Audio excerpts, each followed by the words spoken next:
The following production is brought to you by the Talkin' Buds Leaf Show.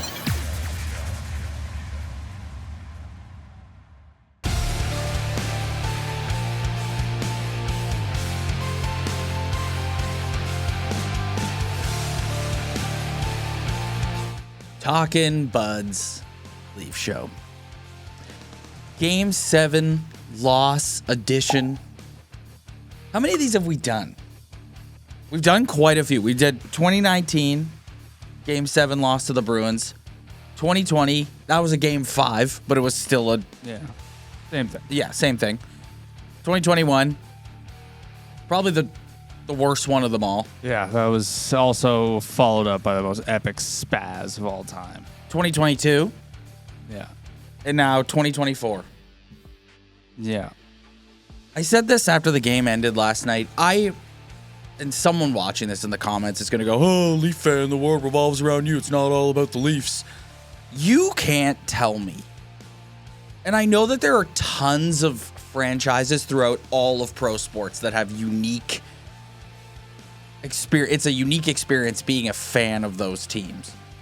Like the Dallas Cowboys, for instance, come to mind. I think you didn't put the Bills in there. Yeah, but you can't tell me that being a Leaf fan isn't unique in that it's literal heartbreak and disappointment at the end of every year. I've just sat there last night and we had a bad sign going into the game. Today, here's what I want to do today. I want to talk about the game, and then I want to talk about the series, and then I want to talk about going forward. Yeah.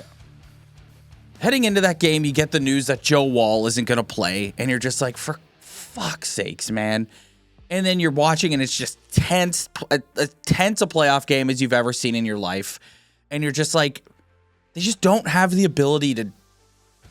You said it before we went on the air here, I guess, even though this technically isn't on the air, that they're just not clutch. Yeah, they're the least clutch team of all time. You hear the comments of we were right there. There's slim margins, but when it comes to the Bruins, it's just like the Bruins clutch up and you guys don't. You can analyze that entire series, but at the end of the day, after everything that happened, it came down to one team had to score a clutch goal, and you guys prove year after year that you cannot do that. So let's talk about the game. Like I said, about just over an hour before it started, Nick Kiprios goes on Twitter and says, hearing rumblings about Wall's availability for tonight. I want to put a pin in this that we can come back to later when we talk about the future of the franchise. But that just drives me insane. Maybe it's the NFL fan in me, because there's nothing worse with your football team when you got a running back who's electric, but he's hurt every other game, or a star wideout or a star corner who just can't stay healthy. And Joe Wall's just one of these guys. The sky is the limit in terms of potential for him, but he's just one of these guys. You can't say why are you injured? Why? It's just, I don't know. I get extremely triggered and irritated with these guys who they're just hurt all the time. And it's you can't be relied upon. So later when we talk about moving forward with the core of this group, it's yeah, sure, Joe Wall is one of those goalies, but he can't be the only one. He can't stay healthy. Yeah.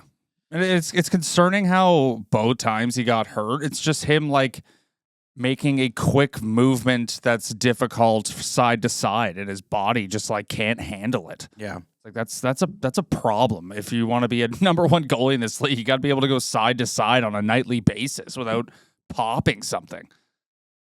All night long, the panel and Cuthbert and Simpson kept saying over and over about how surprised they were about how comfortable the Leafs looked all night. And I got to tell you, I don't necessarily agree with that. The first period in particular, I thought they looked tight and tense, and I thought the Bruins had way more space to operate than they'd had in the previous two games, and they were giving up chances that they didn't give up in games 5 and 6. And give credit to Sammy. We all took a big oh no when Sammy was going in. Ilya Samsonov played very well for them last night. Yeah, he did, and especially in the first period, he weathered that storm. I thought they had to get through that period, and they did, and he was a major part of that. Let's talk about the overtime goal. Morgan Riley and Mitch Marner get beat by David Pasternak. Samsonov, Kelly Rudy pointed out after the game, Samsonov could have come out and played that. He chose to stay in his net and play it safe. Well, he could have just poke checked it. Yeah. Like he could have just stuck his stick out. He didn't even have to move. Like the puck just came out front. He could have just stuck his stick out. And that's David Pasternak, who was sleepy all series, shows up when they need him the most, scores a big goal, and the Bruins move on. And I think a lot of people were pointing at the two guys that got beat on that and said, these are two guys that could potentially look to be moved out of here as we look to sort of exit out of the Shanaplan into whatever the next era of Toronto Maple Leaf hockey is. Yeah, I don't really blame, like, yeah, they got beat, but I mean, one team had to make a play and somebody was going to have to get a beat at some point, you know, like they had 60 minutes to win that hockey game. That was just a set play on some fresh ice, and I haven't seen them attempt that all series, but it's just one team was going to beat somebody at some point. So whether it was Riley or whoever it was, it was going to happen to one team or the other. Austin Matthews makes his return. You could tell he was really laboring out there. He was gutting through it. How much ice time did he have? Let's take a look here. 17:35 of ice. Yeah, I actually thought he was. Yeah, I thought he was pretty good, too. That was the most physical game I've seen him play in a while, especially for a guy who's clearly playing through an injury. Yeah. They used him. I thought, you know what? I get mad at Keefe sometimes with the overthinking, but I thought the way he utilized him in terms of getting him ozone starts with guys was really good. Yeah. And, yeah, it's just, as we transition here into talking about the series itself, this was like a wild series in the sense that you start the series with no William Nylander. Then as soon as he comes back, you lose Austin Matthews. Then Joe Woll comes in and you're like, Joe Woll, the savior. Then he gets hurt. This series was 2 weeks long. It went from Saturday to Saturday and Saturday to Saturday to Saturday. And it felt like it was 2 weeks long. This felt like an epic journey of a 7-game series. Yeah, but it was a shit show health-wise. And a lot of mystery injuries. And when you're missing key guys, it's not great for your team. Like the first couple of games, it looked like they were missing some scoring depth. And then Nylander comes in, but Matthews leaves. We really have no idea. Nylander kind of revealed in his post-game that he had just like a brutal migraine. And it was affecting his vision. And I know a migraine isn't a broken ankle like Bobby Bond, but if you talk to anybody who has brutal migraines, they're debilitating. So I don't know what he was going through, but that was just a bad stroke of luck for them. And then Austin Matthews, no one still has any idea what went on with him. They went on to win 2 games without him, and he draws back in the lineup and they lose game 7. But if you just look, I don't know. Like, there's so many, like, the series was different than other series because they had to play so tight because the Bruins are so tight. So it's like, if we can't get many chances towards the net because the Bruins are so good defensively, then we're going to be just as good defensively to counteract that. And to actually watch them go out and do that was, like, impressive. It was, you know what? That was the best defense they've played maybe in this era, like just in terms of blocking shots and just making, and then all of a sudden their defense started actually making nice plays and good passes to get out of the zone, and the effort was there, which usually I think when you think back to previous Leaf losses, it's, yeah, they've had a hard time scoring, but it just seems like more loosey-goosey. Like, this is definitely the tightest checking series they've ever played.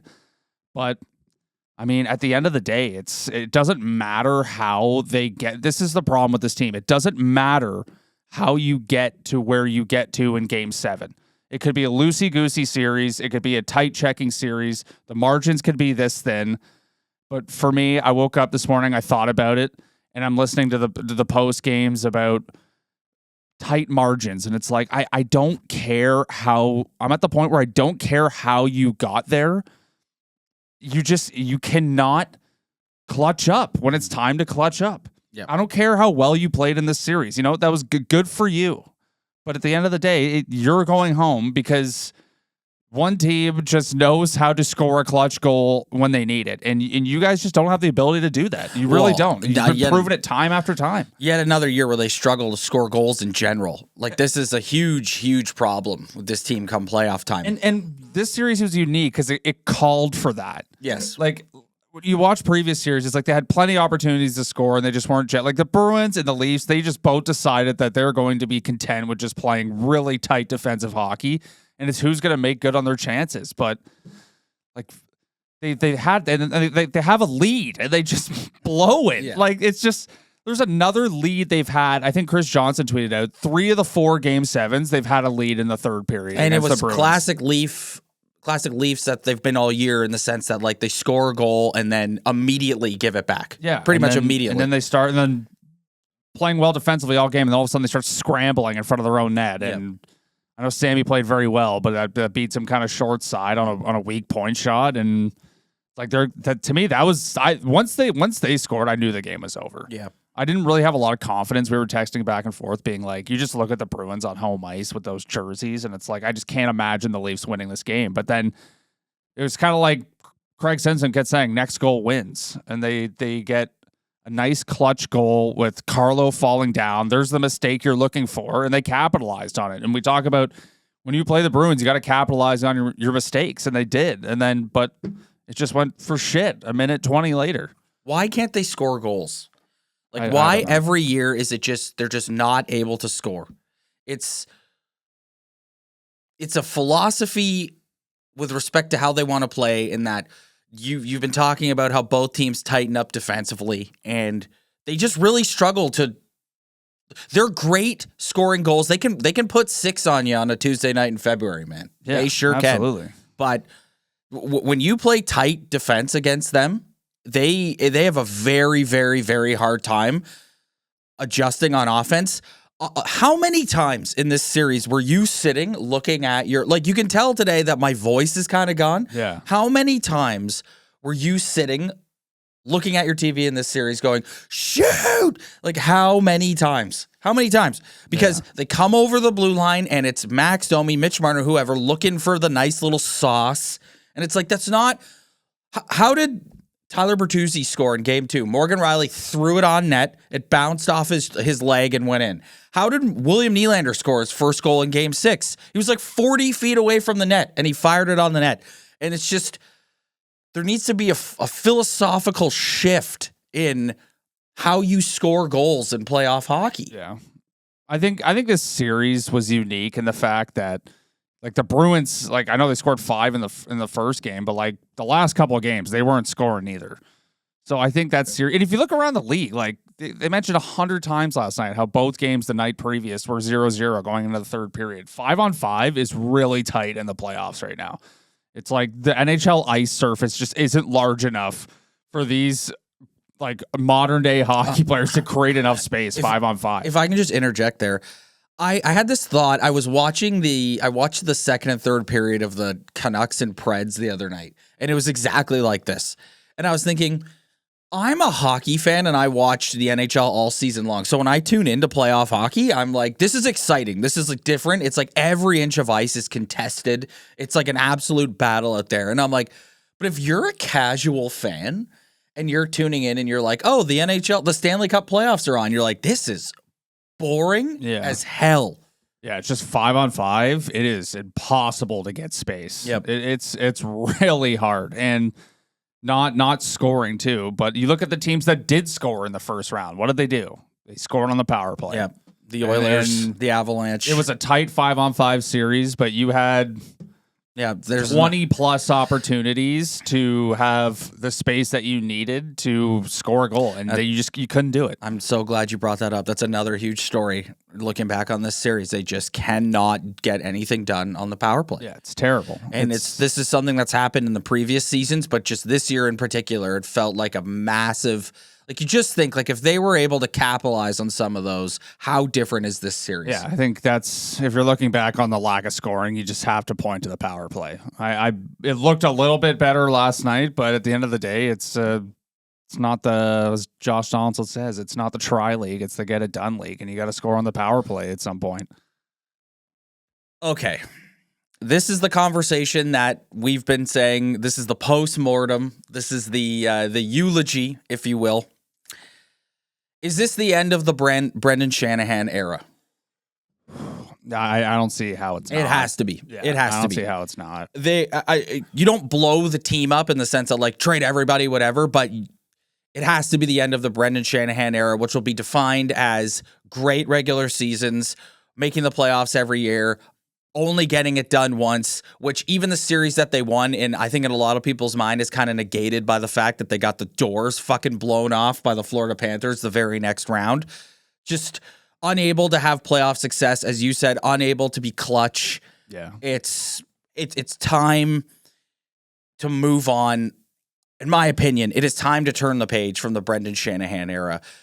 When Brendan Shanahan brought in Kyle Dubas, I think I want to be very careful about how I say this. I've thought about this rant over and over in my head, basically since Game 5. I think we as a fan base need to acknowledge a lot of the good things that Brendan Shanahan has done. I think when he took over 10 years ago, he came in here with the mindset of we're going to restore honor, pride, and courage to the Maple Leaf organization. Then the whole thing happened with Kyle Dubas, where he was like, Colorado wants to hire me, and I'm going to leave. And that's when this whole thing kind of pivoted in the sense that he handed the keys to Kyle Dubas, and that's when this organization changed its philosophy a bit in the sense that it became all about, as I've said, catering to the 4 superstars. And I think if you look at the Dubas, Keefe, Shanahan era, the whole thing was we have these 4 guys. We lost the contract negotiation to all 4 of them.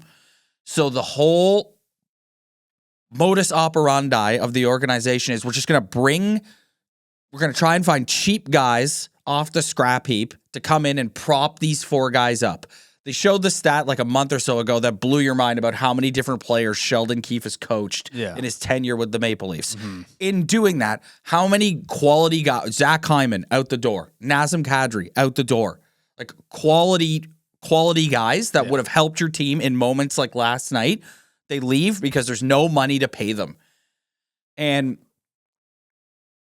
it's not all bad. Great regular seasons. You got to see incredible things like Austin Matthews chased for 70 this year as an example.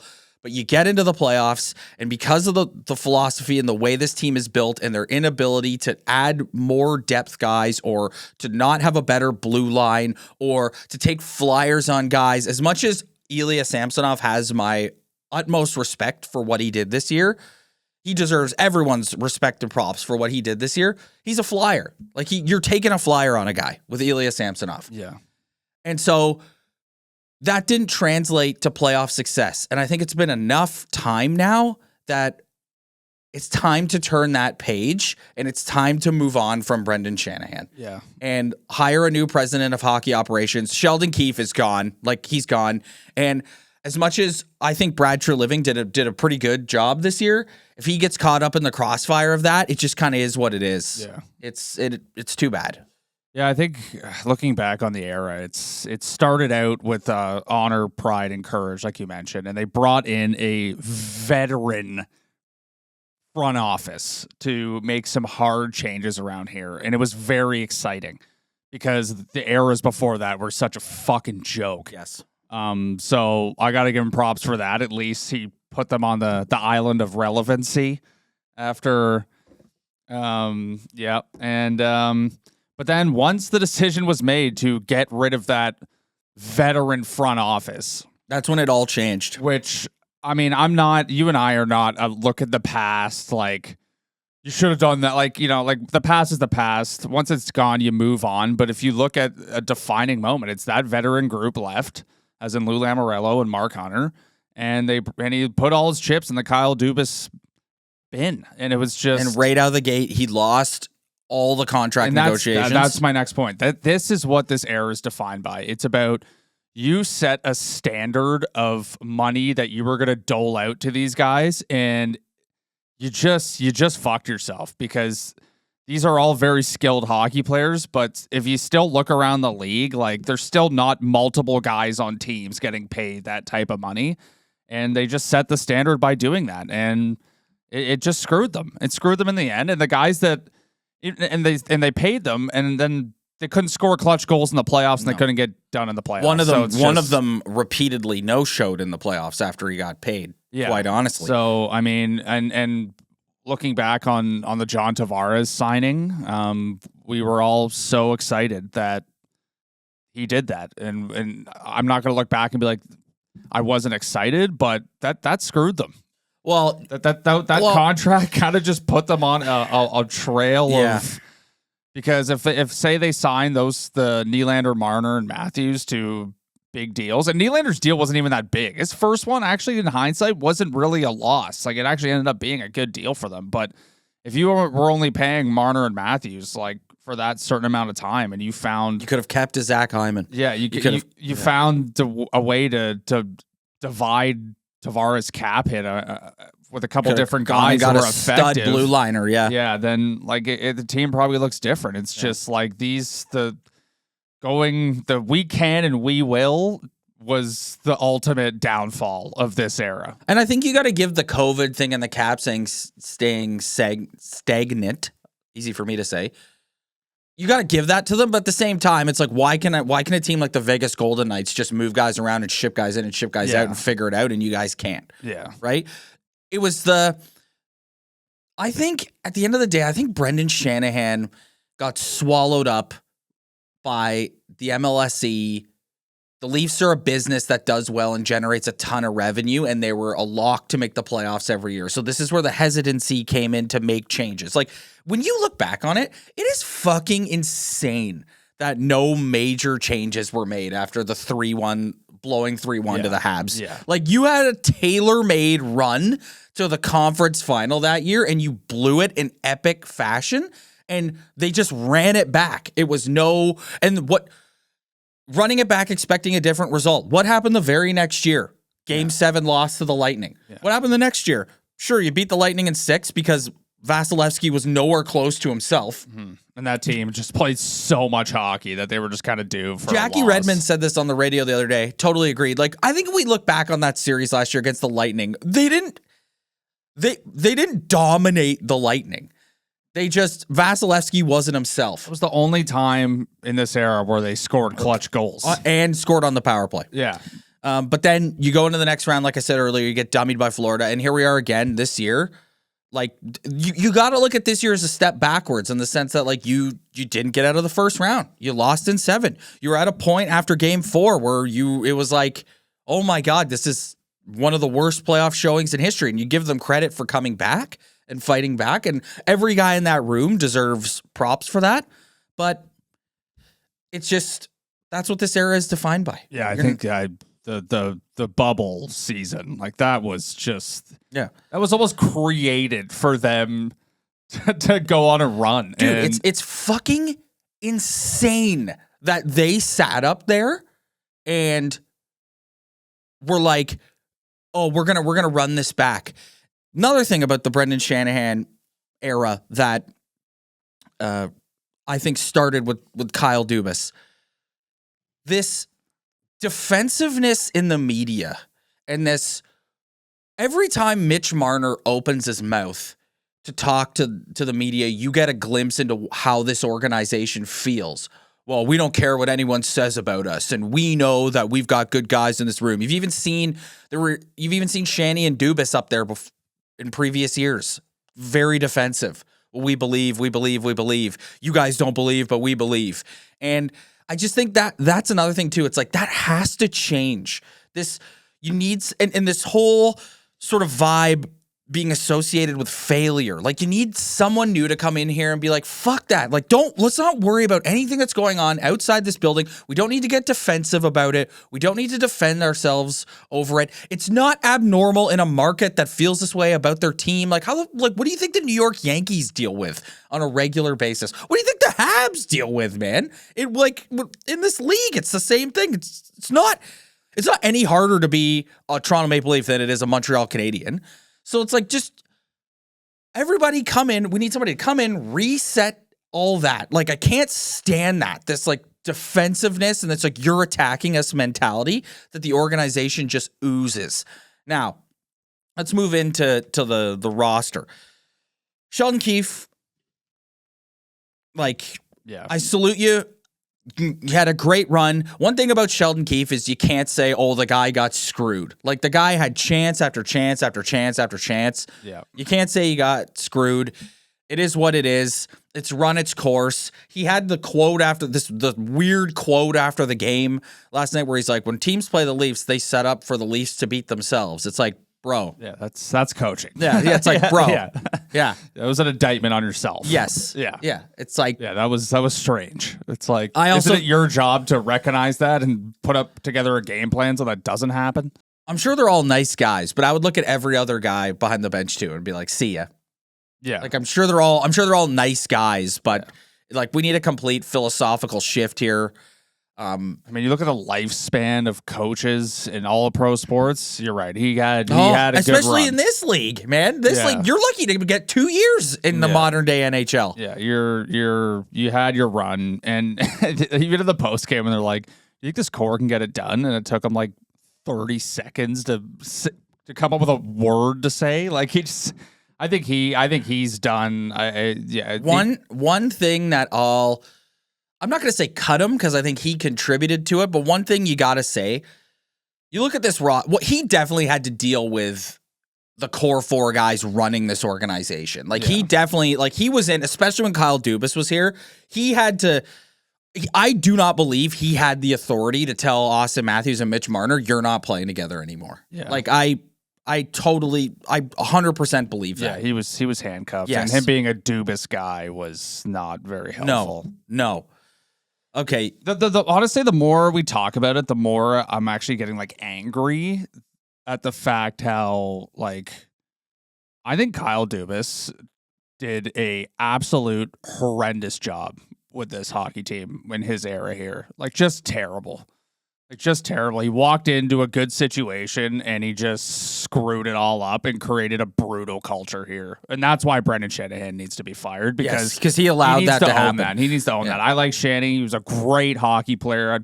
The fact he's not the same president as he was a player. Like, he's got a little soft in his older age, it seems like. But I think Kyle Dubas set this franchise back, and all these people who are Dubasites, like, piss off. Like, you're an idiot. Yeah. What evidence do you have that anything that guy did was any good? Like, cool, he went and got Jake Muzzin. Like, he built nice, the organization on a Like, philosophy that had zero track record of success. And he had no track record of doing anything other than wearing glasses and looking like he was a smart guy. He was directly responsible for building the culture that I've been talking about here, which is 4 guys run this organization, and everyone who comes in here is meant to prop up those 4 guys. That is 1,000% on Kyle Dubas. And he walked in he didn't build this. He walked in on a good situation. And you talk about Hyman's gone, who in hindsight actually signed a pretty decent contract for what he's providing.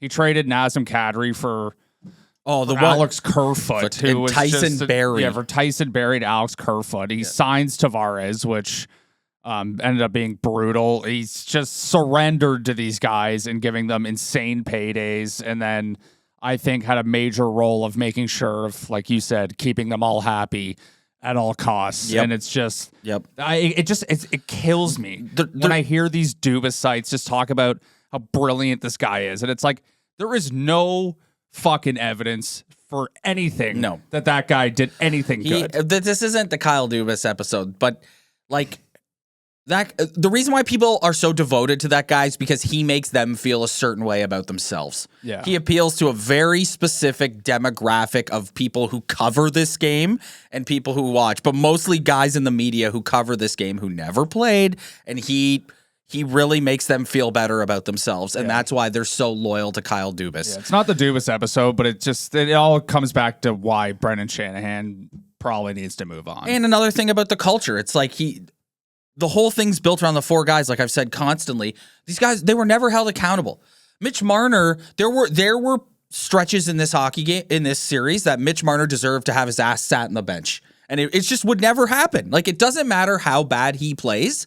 He's going out there for first power play. And some numbers guy watching this will go, well, he's one of your best guys. Why wouldn't you stick him out there on the power play? It's like, because you're trying to set accountability as an organization where everyone's on a level playing field. And if you're playing like shit, it's going to cost you ice time. And that is what Sheldon Keefe and Kyle Dubas never valued and never like put into place. It was just always, it doesn't matter how terrible you are.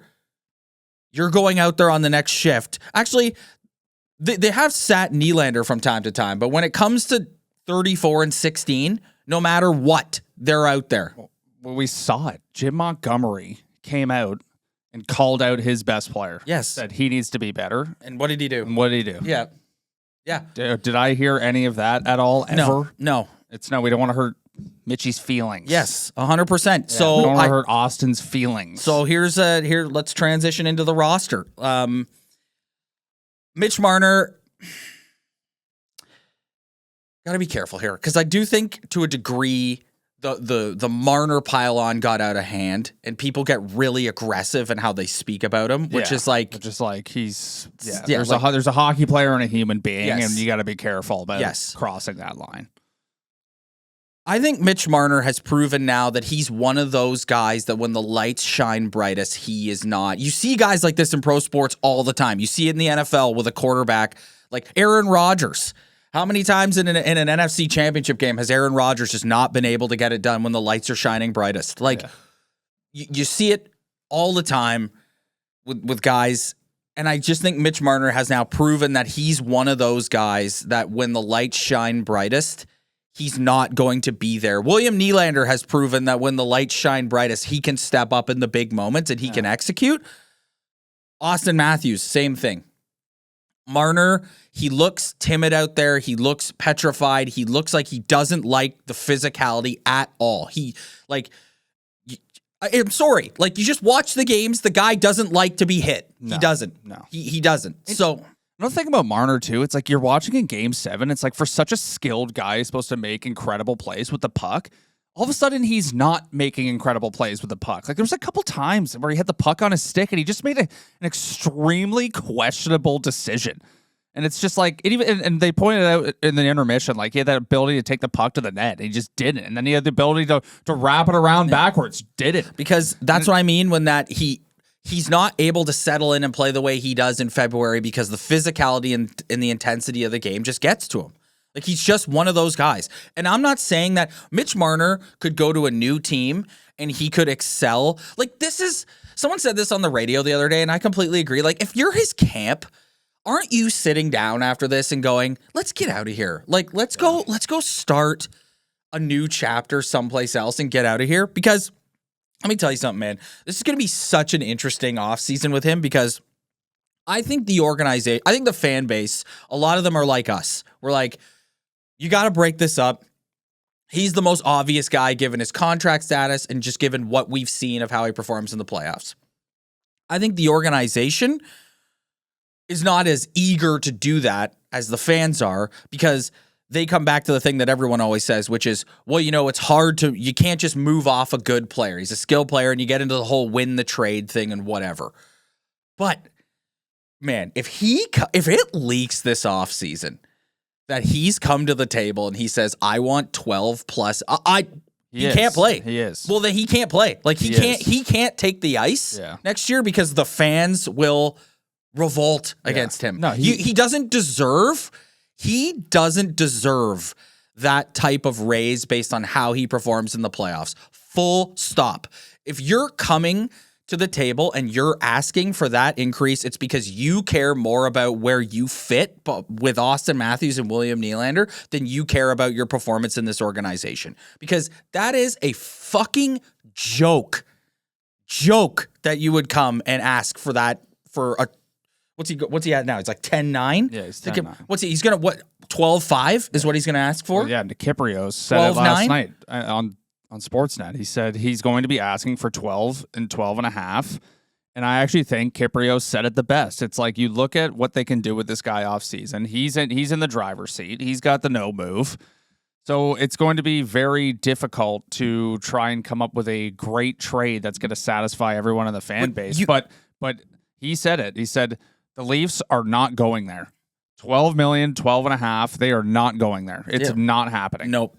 And you can't, like, if you're going to move off Mitch Marner, everyone has to let go of this win the trade thing. Okay? You're not winning the trade. The guy's got a full no move. You're going to get the best deal you possibly can with whoever he decides you're going to be dealing with. That's it. Full stop. What you're doing is you're avoiding having to pay him that extension, and you're changing up the DNA and the look of your team. That's it. That's it. Yeah. And you're getting cap space. All the Pokemon collectors will be so upset because Mitch Marner is a very valuable Pokemon, but those people don't understand the intangibles and what it means to like change up and break up the DNA of your team. Come on. You Like, saw but this goes back to the Dubas thing. It's like, how can you look at me in the face right now and say that, like, you have to do something? This playoff series showed that to win in the postseason, it's about buying in and playing a certain style and just basically like gritting down and going out and playing tough defensively and blocking shots and capitalizing on your chances. And Mitch Marner is not that kind of hockey player. It's that simple. Yeah. Like I said, I'm not saying if he goes elsewhere, he won't win a Stanley Cup one day. Because if he finds himself in the right situation, like if Mitch Marner goes and plays for the Vegas Golden Knights, odds are he's going to go on a pretty deep run because that organization is just different. The way they build their team is different. Yeah. But here, with this team, with these players, with this core, it's like, I don't know. It's run its course. And I also think for the Marner defenders, a lot of it was just timing. Like if Marner's if you switched when Marner's contract and Nylander's contract went up, that could be a factor as well. Like if they probably would have signed Mitch Marner to that same contract that they just signed William Nylander to. But it just so happens that Nylander was up first. They committed to him, and now it's just kind of like, well, this guy's not going anywhere now. Plus, he did show that he could execute in the biggest moments as well. Like the guy got 3 goals in 2 games, the 2 biggest games of the season. So to me, that already tells you that this guy can actually do something when it matters most. But it's just the timing didn't work out for him. It's like, no, now you're the kind of the odd man out, man. Like you're coming up. There is just no fucking way that this organization can commit. I wouldn't even pay him when he's getting paid now. Yeah. Like, I'm not looking at it being like, well, if they give him Willie's deal. It's like, no. I don't even want to pay him what they're paying him now. It's just you have to change up the complexion of the team. You started the episode talking about how they're not clutch. We started the episode running through all the game 7s they've lost. It's this core group of guys that has done that. Okay. So he's just in a point circumstantially where it's time for him to move on. He's the one, like I said, if you look at take Tavares out of the equation, if you look at the 3 guys, Marner's the one who has consistently not performed in the playoffs and looks like an absolute shell of himself in the playoffs. He's the one you got to move on from, full stop. It's going to be an absolutely fascinating offseason. I feel like this year you and I will end up doing more off-season episodes than we've done in the past because I just think there's going to be so many different things at play here. If you look at the forwards, I mean, I could see Max Domi signing an extension. I think he really wants to be here. I think he loves being a Leaf, obviously, for obvious reasons. I thought he came on in the back half of the season, and he was one of their, like, emotional spark plugs. I think we've seen our last game of Tyler Bertuzzi as a Maple Leaf. I think he's going to go and find a home someplace else. Yeah. It'll be interesting to see if he gets out of the Atlantic Division. He spent his whole career in the Atlantic Division.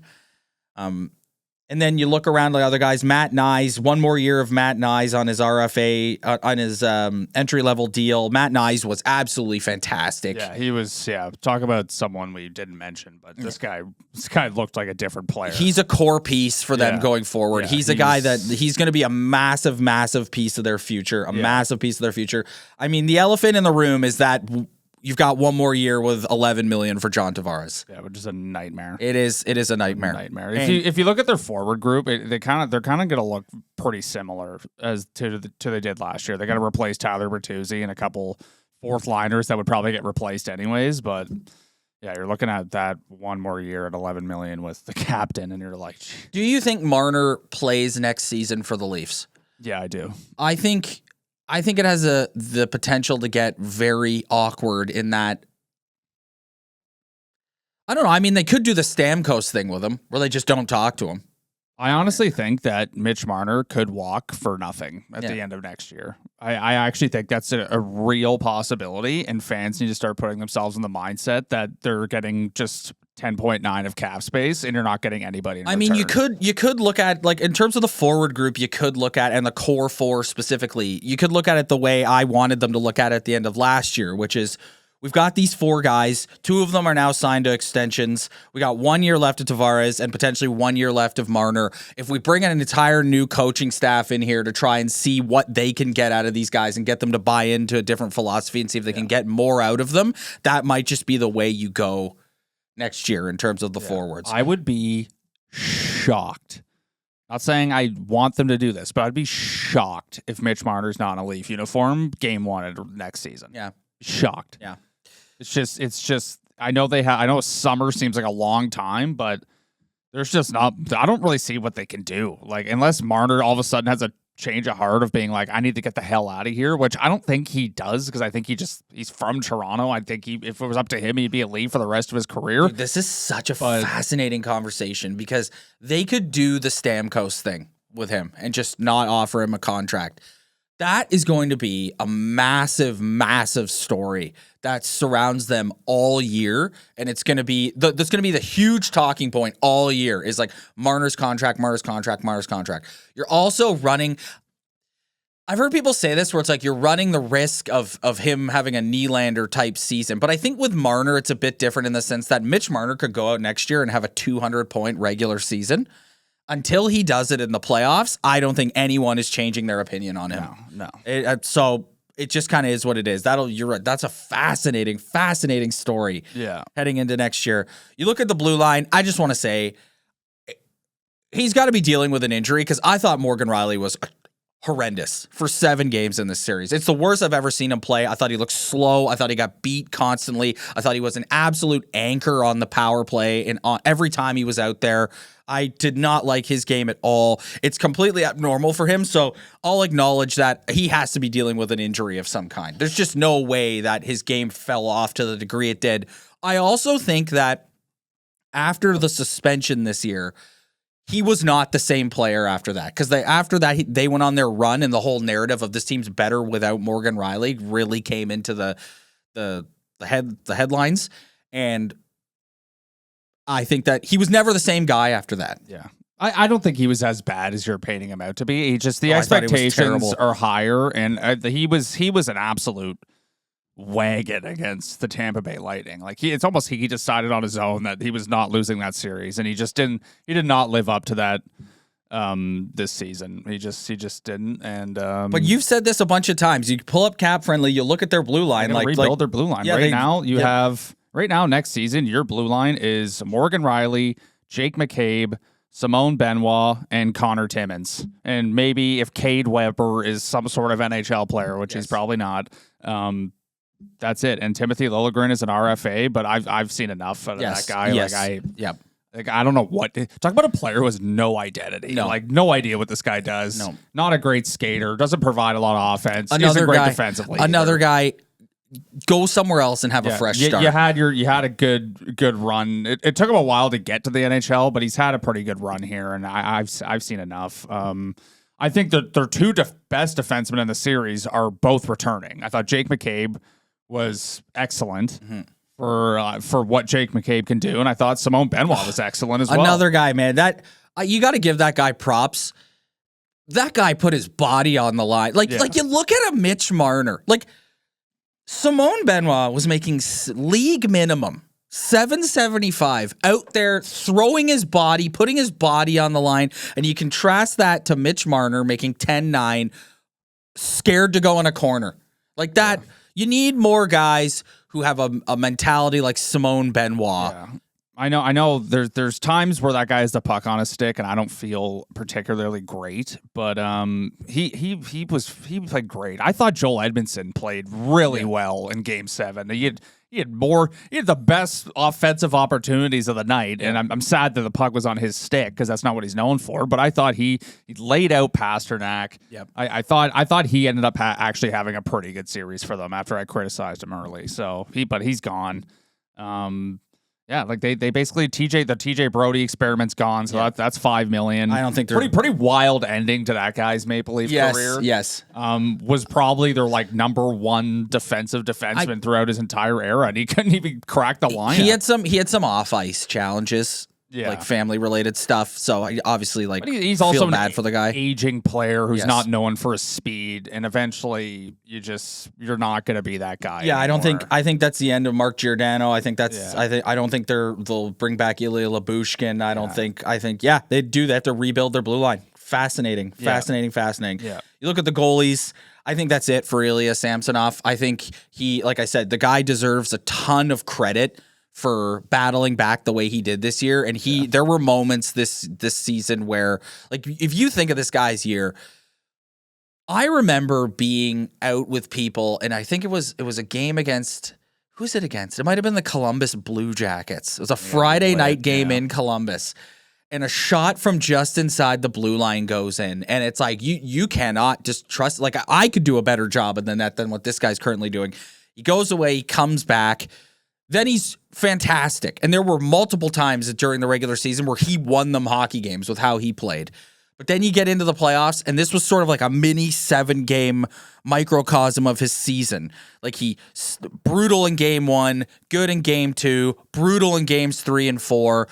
Comes back in game 7. I don't know if he was brutal in games 3. Okay. Well, he let in the the goal in game 3 that broke them. That broke their spirit. Brutal, okay, fine. But not as good in games 3 and 4. Comes back in game 7, pretty good, but ultimately Jeremy Swayman is the better goalie, and that's it. I thought he gave them I thought he gave them an opportunity to win Game 7. I honestly did. Yeah. But I mean, but they pull up the stats after the game's over, and he's got a save percentage sub 900. Yeah. So the numbers didn't really back him up. But yeah, you look at Marty Jones. Like Martin Jones is a guy that, like, if you want to come back for one more year at that price and just have you as a depth piece in the organization, sure. Yeah.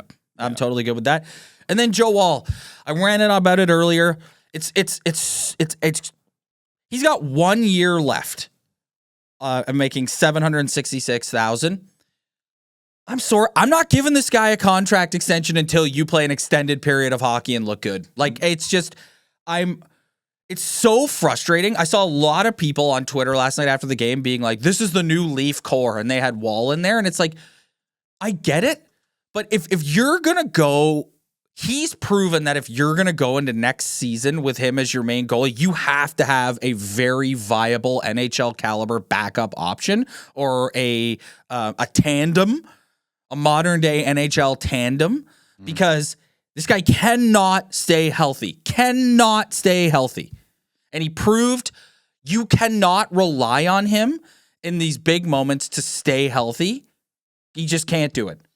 Man, these injury prone guys, it's so frustrating. It's like, and you're right. It'd be one thing if, like, some guy runs into him or whatever and he gets hurt. It's like the guy got hurt. Both his injuries this year were just making normal lateral goalie movements, making difficult saves. Yeah, and he's just out. It's like, man. This is why throwing Samsonov out, like, I'm trying to pull up the free agent goaltenders, and for some reason my laptop is just awful right now, so it's not loading. But, like, it's hard to really throw Samsonov out the door, because it's like, then you gotta go find another guy. You talk about a tandem. It's like, I don't know who's gonna be out there because my laptop sucks, but, like, you gotta get creative. But, like, you could probably re-sign Samsonov for the same deal you have him at right now, and I don't know. Like, I don't think that's the right answer. I don't know what the answer is, but you cannot go into next season thinking Joe Wall is going to be your number one guy. He's going to play every game, because once he goes post to post, he pops his hammy and he's done. Yeah. Well, we've gone almost an hour here. I think there's a whole other episode that could be dedicated. No. And we're going to be back looking at this roster and being like, we're going to be back later this week. They're probably going to I'm guessing they'll do locker cleanouts and stuff on Monday. So you always get some good tidbits from player interviews and stuff that day, and Shanny will speak and Tree Living will speak. And so we'll be back this week to talk about that. Like I said earlier, I think you and I are probably going to end up doing more off-season episodes this year than we've ever done, because I think there's going to be tons of change made. It'll be interesting to see how long it takes until it comes out like Sheldon Keefe has been relieved of his duties. I don't think that's going to happen immediately because I think it'll be interesting to see when start at the top. When the Shanahan shoe drops. Like, is Keith Pelly going to come out and say, we're moving on from Brendan Shanahan, like, within the next couple of weeks? Is it going to happen in the middle of the summer? If I'm MLSE, I want to do it as quickly as possible because you want to get a guy in here and hit the ground running. Yeah. At that level, you got to believe Keith Pelly.